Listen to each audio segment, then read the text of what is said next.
समादरणीय धार्मिक सज्जन वृंद, वंदनीय मातृशक्ति। परमेश्वर ने हम मनुष्यों के कल्याण के लिए जो 4 वेदों की वाणी दी, उन वेदों के अंदर जो मंत्र हैं वो पवित्र करने वाले हैं। हमें पवित्र भावनाओं से युक्त करते हैं, पवित्र शुभ कर्मों से युक्त करते हैं। परंतु पवित्र करने वाले कब होते हैं? यदि हम केवल मंत्रों का उच्चारण कर रहे हैं, पाठ कर रहे हैं, उसका अर्थ नहीं जानते और उन अर्थों के ऊपर हमने विचार नहीं किया, चिंतन नहीं किया, तो भावना नहीं बनेगी। केवल अर्थ जानते हैं। ओम, ओम का अर्थ सर्वरक्षक है। अब सर्वरक्षक के ऊपर कोई विशेष चिंतन मनन नहीं किया, कैसे कैसे ईश्वर रक्षा करता है, सब कौन है, किनकी रक्षा करता है, तो विशेष भावना नहीं बनेगी, सामान्य भावना बन जाएगी सर्वरक्षा की। और उसमें भ्रांति भी हो सकती है, मिथ्या ज्ञान भी हो सकता है, सर्वरक्षक की गलत भावना भी बन सकती है, मिथ्या भावना भी बन सकती है। न्यायकारी शब्द की, न्यायकारी का जो अर्थ है न्याय करने वाला, उसके ऊपर विशेष चिंतन मनन नहीं किया तो न्यायकारी के ऊपर गलत भावना भी बन सकती है। इसलिए वैदिक दिनचर्या के अंतर्गत जिन मंत्रों का प्रयोग किया जाता है, महर्षि दयानंद कृत जो अर्थ हैं उनको हमें प्राथमिकता देते हुए उनको याद करना चाहिए और उनके ऊपर चिंतन करना चाहिए। जैसे उदाहरण के लिए रात्रिकालीन मंत्र हैं। कितने हैं रात्रिकालीन मंत्र?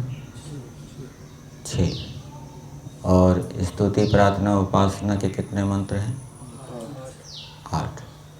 तो रात्रिकालीन मंत्रों में तन्मे मनः शिव संकल्पमस्तु, ये 6 बार आया है और प्रत्येक बार अलग अलग अर्थ किया है महर्षि दयानंद जी ने सत्यार्थ प्रकाश के 7वें समोल्लास।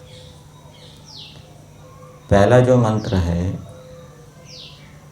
उस मंत्र में तन्मे मनः शिव संकल्पमस्तु का अर्थ किया है कि मेरा मन अपने और दूसरे के कल्याण की इच्छा करने वाला हो, किसी की हानि करने की इच्छा से युक्त ना हो। बहुत से व्यक्ति आपको ऐसे मिलेंगे जो जिनकी केवल अपने कल्याण की भावना होती है, दूसरे के कल्याण की भावना नहीं होती।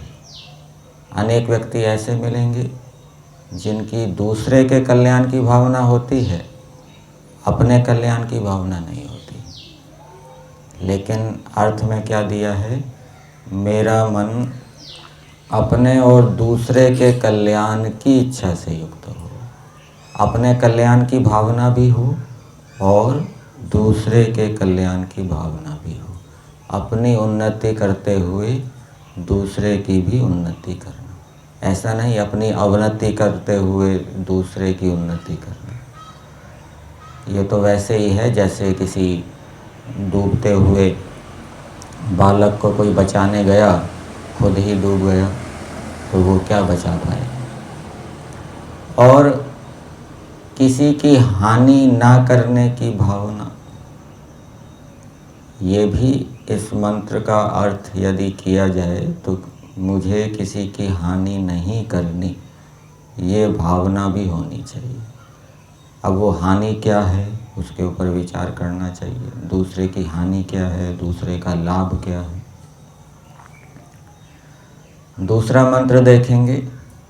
दूसरे मंत्र में अर्थ किया है, मेरा मन धर्म की इच्छा से युक्त होकर अधर्म से सर्वथा पृथक रहे।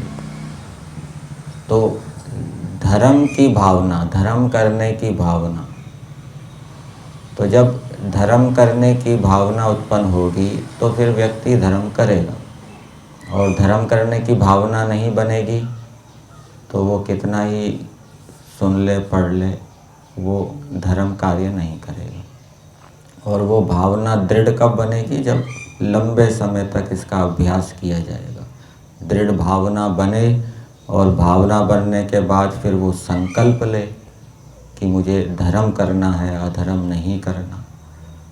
और अधर्म से सर्वथा पृथक रहने की भावना, सर्वथा सब प्रकार से कभी भी अधर्म ना करूं, ये भी भावना यदि हम अर्थ करेंगे तो ये बनेगी। तीसरा मंत्र देखेंगे। तीसरे मंत्र में अर्थ किया है, मेरा मन शुद्ध गुणों की इच्छा से युक्त होकर दुर्गुणों को सर्वथा छोड़ दे। तो दुर्गुणों को छोड़ने की भावना, दुर्गुणों को छोड़ने की भावना यदि होगी तो हम दुर्गुणों को जानना चाहेंगे, दुर्गुण कौन कौन से होते हैं। फिर अपने अंदर उन दुर्गुणों को देखेंगे और फिर उन दुर्गुणों को दूर करने के लिए हमारा प्रयास होगा, प्रयत्न होगा। यदि दुर्गुणों को छोड़ने की भावना नहीं होगी तो ये आगे की सारी प्रक्रिया नहीं होगी। इसी प्रकार से शुद्ध गुणों को धारण करने की यदि भावना बनी होगी तो हम अच्छे अच्छे गुण जानना चाहेंगे कि अच्छे अच्छे गुण कौन से होते हैं। फिर उनको धारण करने का प्रयास करेंगे, उनके उपायों को जानेंगे कि अच्छे गुण कैसे धारण किए जाते हैं। फिर उन उपायों का अनुष्ठान करेंगे। 3 मंत्र हो गए, अलग अलग भावनाएं हैं।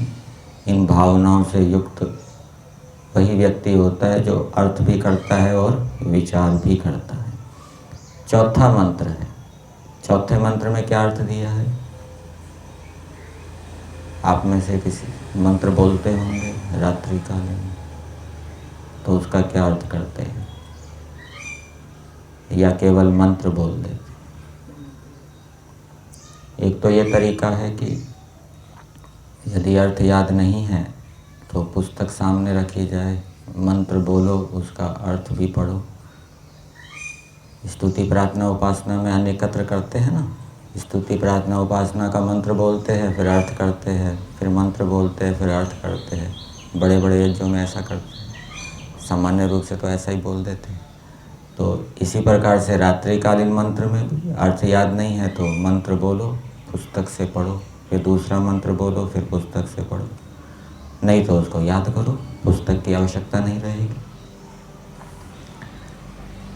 चौथे मंत्र का अर्थ दिया है, तन्मे मनः शिव संकल्पमस्तु। मेरा मन योग विज्ञान युक्त होकर अविद्या आदि कलेशों से पृथक रहे। अब अविद्या आदि कलेशों से पृथक होने की भावना यदि इस मंत्र का हम विधि पूर्वक प्रयोग करेंगे बनेगी। फिर अविद्या आदि कलेश कौन कौन से होते हैं उनको हम जानना चाहेंगे। कौन कौन से होते हैं? अविद्या आदि, आदि से किसको लेंगे?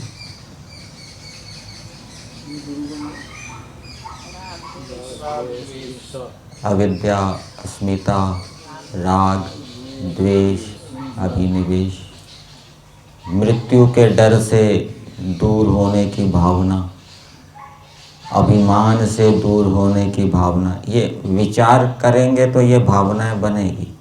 केवल इतना ही बोल देंगे अविद्यादि क्लेश, विचार नहीं किया तो कोई विशेष भावना नहीं बनेगी। मृत्यु के भय से दूर होने की भावना, राग से दूर होने की भावना, द्वेष से दूर होने की भावना, अभिमान से दूर होने की भावना। ये भावना होगी तो फिर हम संकल्प लेंगे कि मुझे अभिमान नहीं करना, मुझे मृत्यु से नहीं डरना, मुझे राग नहीं करना। और योग विज्ञान युक्त होकर योग विज्ञान को प्राप्त करने की भावना। योग विज्ञान किसको कहते हैं? अष्टांग योग के अनुष्ठान से जो विज्ञान की प्राप्ति होती है, ईश्वर की ओर से विशेष ज्ञान की प्राप्ति होती है, उसको कहते हैं योग विज्ञान। कभी कभी ऐसा होता है कि हम पढ़ते हैं, सुनते हैं। एक उदाहरण स्वास्थ्य से संबंधी में लेता हूँ।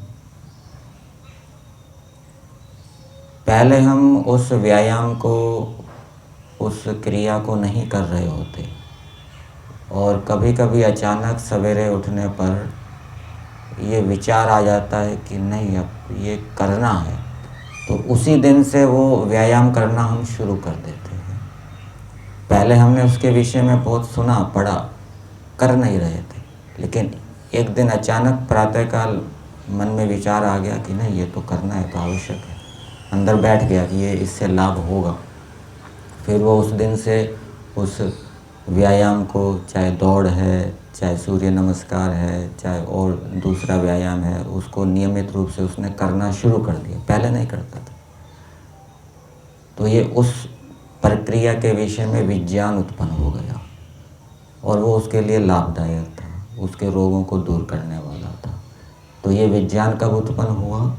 जब व्यक्ति अष्टांग योग का अनुष्ठान करता है तो ईश्वर उसको कृपा पात्र समझता है और उसके ऊपर विशेष कृपा करता है, उसको विज्ञान देता है।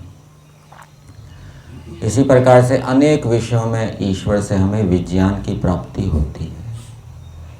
शर्त यह है कि हम अष्टांग योग का यथाशक्ति अनुष्ठान करता है। महर्षि दयानंद जी ने यथाशक्ति शब्द का प्रयोग किया है। जितना हमारे में सामर्थ्य है उसका हम अनुष्ठान करें। फिर पांचवा मंत्र। पांचवें मंत्र में क्या अर्थ किया है? तन्मे मनः शिव संकल्पमस्तु।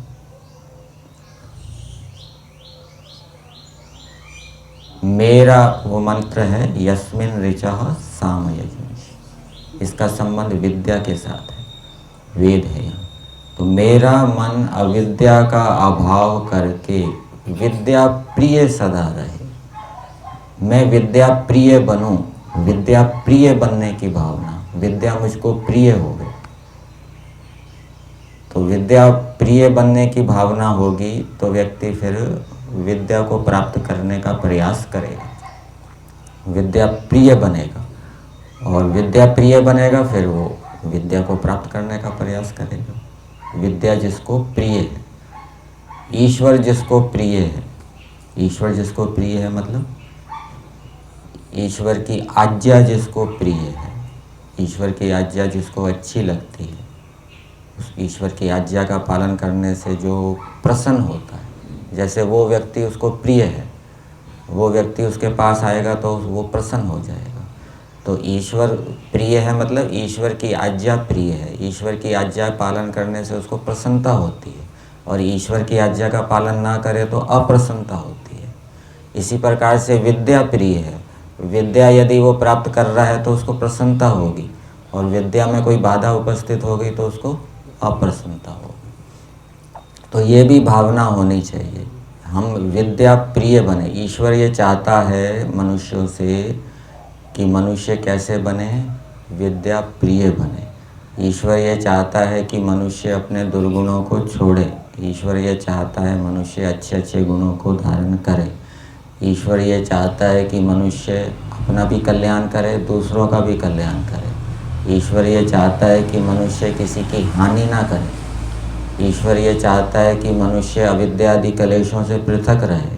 क्यों? क्योंकि ईश्वर स्वयं अविद्या आदि कलेशों से पृथक है और वो भावनाएं मंत्रों के अंदर विद्यमान है।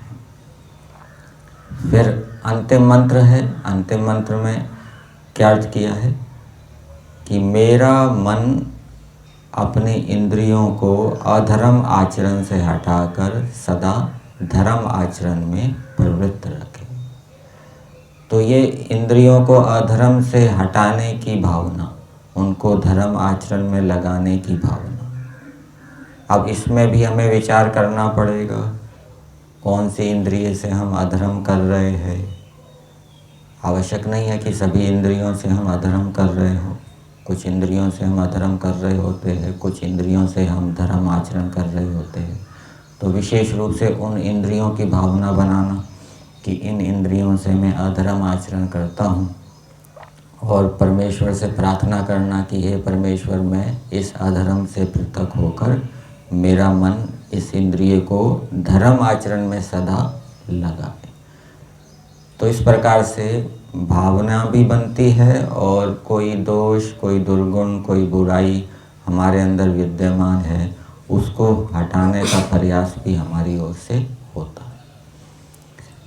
अब ईश्वर स्तुति प्रार्थना उपासना के मंत्रों को ले लीजिए।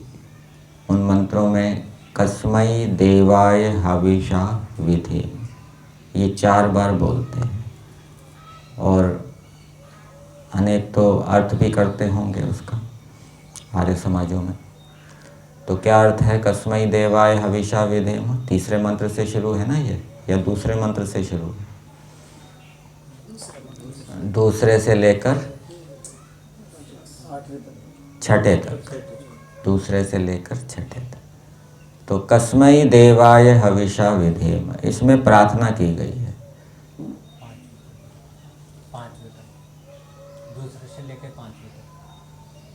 दूसरे से लेकर 5वें तक 4 हो जाएंगे। तो पहली प्रार्थना क्या की है? अभी हम केवल प्रार्थना को ले रहे हैं, स्तुति को नहीं ले रहे। तन्मे मना शिव संकल्पमस्तु में भी हम प्रार्थना को ही ले रहे थे। तो इसमें कस्मै देवाय हविषा विधेम में क्या प्रार्थना की है कि हे परमेश्वर, हम ग्रहण करने योग्य जो योगाभ्यास है, ग्रहण करने योग्य योगाभ्यास और अति प्रेम से आपकी भक्ति, विशेष भक्ति का। तो ईश्वर की विशेष भक्ति करने की भावना, ईश्वर की आज्ञा सदा पालन करने की भावना, यदि ये भावना होगी कि मुझे ईश्वर की आज्ञा सदा पालन करनी है, तब तो हम सदा करेंगे। नहीं तो कोई बाधा उपस्थित होने पर हम उसको छोड़ देंगे। ये जितनी भावना दृढ़ होगी उतना हमारा व्यवहार भी वैसा ही होगा। तो ग्रहण करने योग्य योगाभ्यास और अति प्रेम से विशेष भक्ति करें। तो ईश्वर के प्रति अति प्रेम की भावना, ईश्वर के प्रति अति प्रेम की भावना होगी तो हम ईश्वर के प्रति अति प्रेम उत्पन्न करने का प्रयास करेंगे। और ईश्वर के प्रति अति प्रेम कैसे होगा, प्रेम कैसे उत्पन्न होता है? ईश्वर के प्रति प्रेम उत्पन्न करने का क्या उपाय है? स्तुति। जितना हम अधिक से अधिक ईश्वर की स्तुति करेंगे उतना अधिक हम ईश्वर के प्रति प्रेम से युक्त होंगे। स्तुति केवल गुण कीर्तन नहीं है। गुण कीर्तन, श्रवण, ज्ञान होना, श्रवण होना, दूसरे को बताना, ये सब स्तुति के अंतर्गत आ जाता है। तो जितना अधिक हम गुणों के विषय में विचार करेंगे उतना, जितनी हम आवृत्ति करेंगे और उसके साथ साथ व्यवहार में भी हम योगाभ्यास करते रहेंगे, धर्म आचरण करते रहेंगे, तो उससे क्या है, ईश्वर के प्रति अति प्रेम उत्पन्न होगा। तो ये भी ईश्वर चाहता है। महर्षि दयानंद जी ने जो अर्थ किया है ये वेद के अनुकूल किया है। और ईश्वर क्या चाहता है मनुष्यों से, कि मनुष्य मेरे से अति प्रेम करें।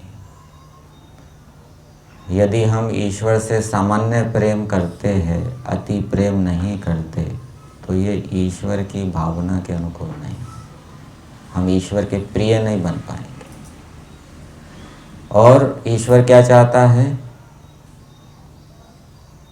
योगाभ्यास से हम ईश्वर की विशेष भक्ति करें। ईश्वर चाहता है कि मनुष्य क्या करें, योगाभ्यास करें। योगाभ्यास में एक आता है ईश्वर प्रणिधान। जो भी हम अच्छे कार्य कर रहे हैं, योगाभ्यास कर रहे हैं, वो ईश्वर प्रणिधान से युक्त होकर करें। ईश्वर प्रणिधान का क्या अर्थ किया है योग दर्शन के अंदर, आपने पढ़ा होगा। सर्व क्रियानाम परम गुरु अर्पणम तत्फल संन्यासो हो। मतलब कि जो भी हम अच्छे कार्य करें उसके प्रति कोई हमारी लौकिक कामना ना हो, कि मुझे सम्मान मिले, यश मिले, धन मिले, कीर्ति हो। निष्काम भाव, कि ये जो भावना है, ये जो मैं कर रहा हूँ, इससे मेरी आत्मा का ज्ञान बढ़े, मेरी उन्नति हो, मैं मोक्ष की ओर बढ़ूँ, दूसरे का कल्याण हो। दूसरे के कल्याण की भावना भी तो निष्काम भावना में आ जाएगी, नहीं आएगी। दूसरे का कल्याण हो, दूसरा धार्मिक बने, दूसरा उन्नति करे, वो भी तो निष्काम भावना में आएगी। और हमारी उन्नति हो, हम मोक्ष की ओर बढ़े। तो ये योगाभ्यास निष्काम भावना से, ईश्वर भी निष्काम भावना से काम कर रहा है, सृष्टि को बनाता है, चलाता है। वो चाहता है कि मनुष्य भी ऐसे हो, वो भी निष्काम भावना से मेरे समान संसार का हित करें, संसार का उपकार करें। फिर दूसरी बार आया कस्मै देवाय हविषा विधेम। इसमें क्या अर्थ किया है, आत्मा और अंतःकरण से ईश्वर की विशेष भक्ति करें। आत्मा से भी और अंतःकरण से। अंतःकरण कितने हैं, अंतःकरण चतुष्टय कहा है, मन, बुद्धि, चित्त, अहंकार। मन को हम शुद्ध रखें, बुद्धि को सात्विक रखें, बुद्धि दृढ़ निश्चय वाली हो। बुद्धि के भी अलग अलग स्तर होते हैं, कोई बुद्धि दृढ़ निश्चय वाली होती है, कोई बुद्धि दृढ़ निश्चय वाली नहीं होती। उस दृढ़ता के भी अनेक स्तर होते हैं, कोई मध्यम दृढ़ होती है, कोई बहुत अधिक दृढ़ होती है।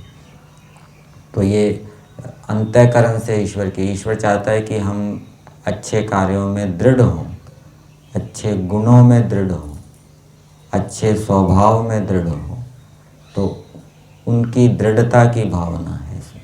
आत्मा और अंतःकरण से विशेष भक्ति कर। चित्त स्मरण स्मृति के माध्यम से हम अच्छी अच्छी स्मृतियाँ करें, हानिकारक स्मृतियाँ ना करें।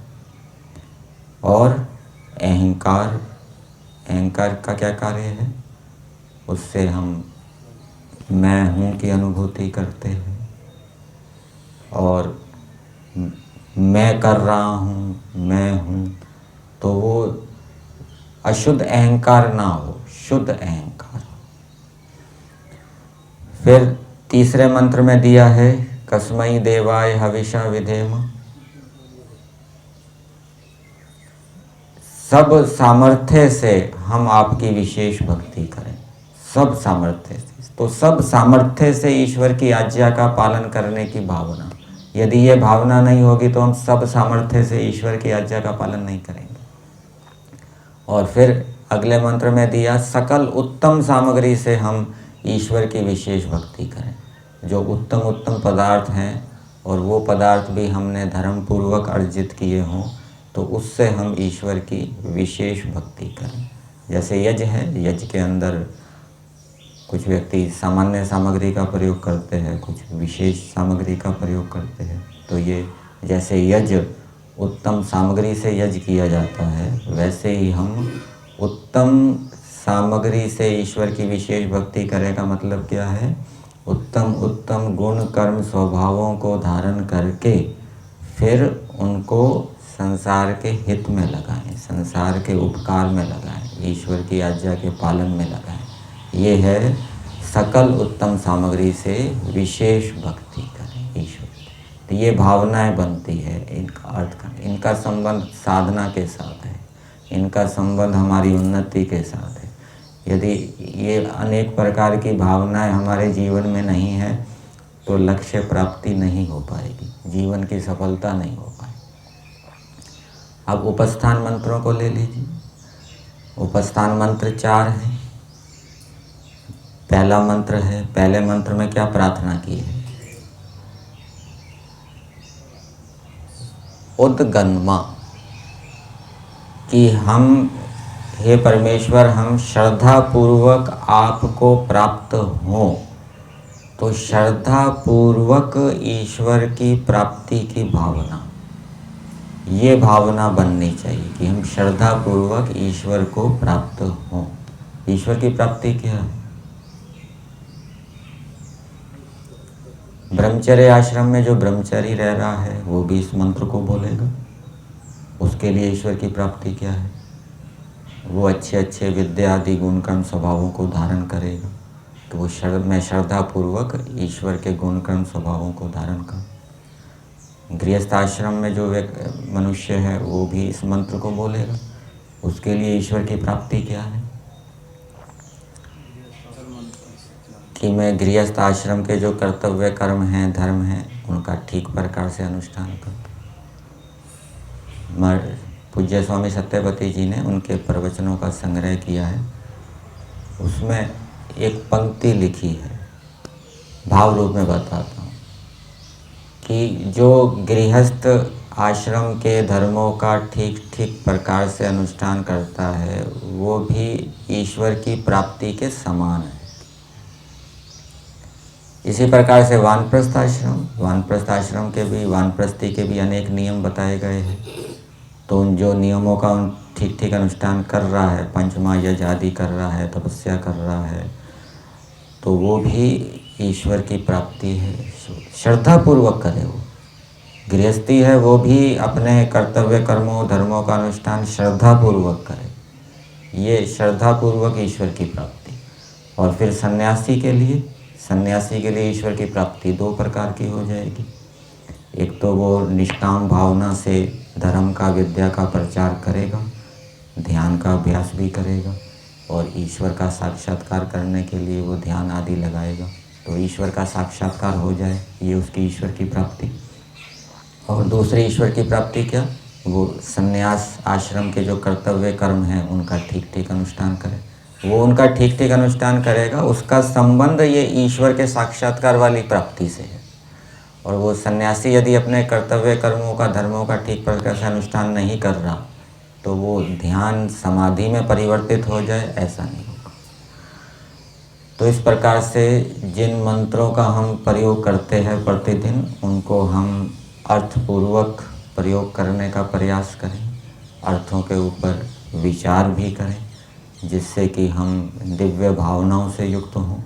और जब ये भावनाएं दृढ़ होगी तो फिर संकल्प भी लेने की आवश्यकता है। संकल्प नहीं लेंगे तो वो भावनाएं, उनके अनुरूप जो क्रियाकलाप है वो व्यवहार के अंदर नहीं आएंगे, और इस प्रकार से हम उन्नति करते रहेंगे। यही था।